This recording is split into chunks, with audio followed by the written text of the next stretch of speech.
அறிக்கையை பார்த்து அவருடைய கண் கலங்கிறத பார்த்து எங்களுக்கு மனசு தாங்கலை. ஐயா அவர்களோடு நானும் சேர்ந்து தான் இந்த இயக்கத்தை அவரோடு ஒத்துழைத்து இதை வளர்த்தெடுத்து அரும்பாடுபட்டு இதை வளர்த்தெடுத்திருக்கிறோம். அப்படிப்பட்ட ஒருவருக்கே இப்படி கண்கலங்குகிற மாதிரி ஒரு சூழ்நிலை வந்துவிட்டதே என்ற காரணத்தினாலே அவருக்கு சில ஆலோசனைகளை, அரசியல் ஆலோசனைகளை இயக்கத்திற்காகவும் இந்த லட்சோப லட்சம் தொண்டர்களுக்காகவும்,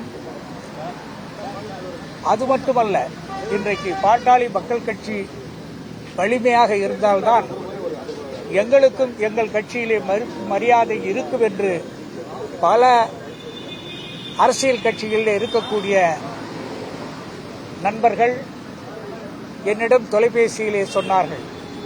நீங்கள் இவர்கள் இருவரையும் சமாதானப்படுத்தி மறுபடியும் இந்த சமூக நீதிக்கான கட்சி உங்களோடு மறைந்துவிடக்கூடாது, முடிந்துவிடக்கூடாது என்ற எண்ணத்திலே இதையெல்லாம் நாங்கள் சொல்லுகிறோம். எனவே இருவரையும் சமாதானப்படுத்துங்கள் என்று சொன்னார்கள்.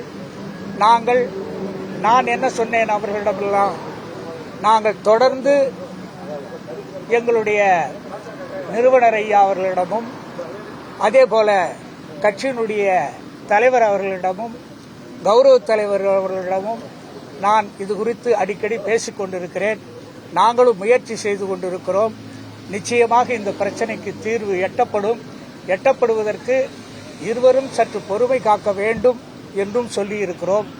எனவே எங்களை பொறுத்தவரையிலே இந்த சமுதாயம் நன்றாக இருக்க வேண்டும் என்று சொன்னால் அவருடைய வயதுக்கும் அவருடைய அனுபவத்திற்கும் மருத்துவர் ஐயா அவர்களுடைய அந்த எண்ணத்திற்கும் நாங்கள் அத்துணை பேரும் உறுதுணையாக இருப்போம். அவர்களுடைய லட்சியம் வெல்வதற்காக நாங்கள் உறுதுணையாக இருப்போம். இப்படி தண்ணீர் அடித்து தண்ணீர் விலகாது. எனவே தயவு செய்து எல்லாவற்றையும் மறந்து ஒருவரை ஒருவர் சந்தித்து பேசுங்கள் என்று வலியுறுத்தி மருத்துவர் ஐயா அவர்களிடம் சொல்லியிருக்கிறேன்.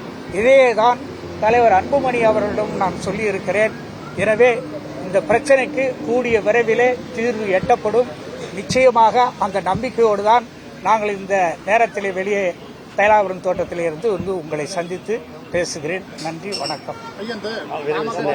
முக்கிய நிர்வாகிகள் பதவியெல்லாம் மாற்றப்பட்டு இல்ல, முக்கிய நிர்வாகிகள் எல்லாரையும் மாற்றல, பொருளாளர் மற்றும் மாவட்ட செயலாளர்கள் மாத்திருக்காங்க. இல்ல, அதாவது பதவி எடுத்திருக்காங்க. நான் இருந்தவரில் அது இல்ல. அந்த பொறுப்பு கொடுத்தார்கள் என்று சொன்னால் அந்த பொறுப்புல இருக்கிறவங்க பைலா பிரகாரம் சிறுபான்மை மக்களுக்கு கொடுக்கணும்னு இருக்குது பைலாவில். அது பிரகாரம் கூட ஐயா செஞ்சிருக்கிறாராம். அதனால இதனால ஒன்றும் எந்த விதமான பிரச்சனையும் வராது. அது உட்காந்து அதையும் பேசுவோம். அதையும் பேசி பொருளாதார பதவி இவர் மாற்றி எடுத்திருக்காரு. அவங்க சின்ன என்ன சொல்றாருன்னா அவங்க தொடர்ந்து நீடிப்பாங்க திலகபாமா அப்படின்னு சொல்லிட்டு அதுதான் ரெண்டு பேரும் சந்திச்சு நாங்க பேச வச்சுட்டோன்னு வச்சுங்க, எல்லா பிரச்சனைக்கும் ஒரு தீர்வு வந்துடும். அத வாய்ப்பே தொண்டர்கள் அனுமதிக்க மாட்டார்கள். தொண்டர்கள் எல்லோருமே உங்களுக்கு என்ன எண்ணத்தில் இருக்கிறார்கள் என்றால் ஐயாவினுடைய வழிகாட்டுதல் படி அனைவரும் செயல்பட வேண்டும். அப்பொழுதுதான் அது அன்புமணிக்கும் நல்லது, கட்சி தொண்டர்களுக்கும் நல்லது, சமுதாயத்திற்கும் நல்லது. அதுதான் எல்லாருடைய எண்ணமும். வந்திருக்கிற பொறுப்பாளர்கள் அதுதான் ஐயா கிட்ட வலியுறுத்தி சொன்னாங்க. நீங்க வெளிப்படையாக பேசுறதுனால சில மனசுக்கு ரொம்ப தொண்டர்கள் விரக்தி அடைஞ்சிடக்கூடாது அப்படின்னு தான் எல்லாரும் சொல்லியிருக்காங்க. செய்திகளை உடனுக்குடனும் துல்லியமாகவும் தெரிந்து கொள்ள சப்ஸ்கிரைப் பண்ணுங்க.